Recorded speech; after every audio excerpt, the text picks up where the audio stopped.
Sir, तुम्ही तुमच्या मित्रासाठी काय केलंय? मित्रानं नवीन गाडी घेतली होती, ती चोरून आणली, कारण त्याला हप्ता भरायचा त्रास होऊ नये म्हणून.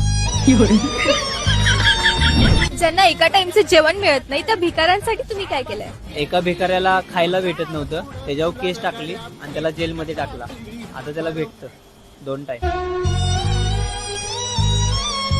ज्येष्ठ नागरिकांसाठी तुम्ही काय केलंय? एक आजोबा रस्त्यावरून घरी जात होते, त्यांच्या मागे कुत्रे लावले. आजोबा घरी लवकर पोहोचले.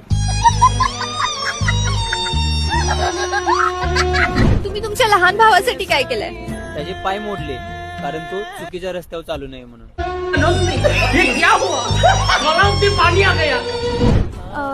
येणाऱ्या पिढींसाठी काय केलंय?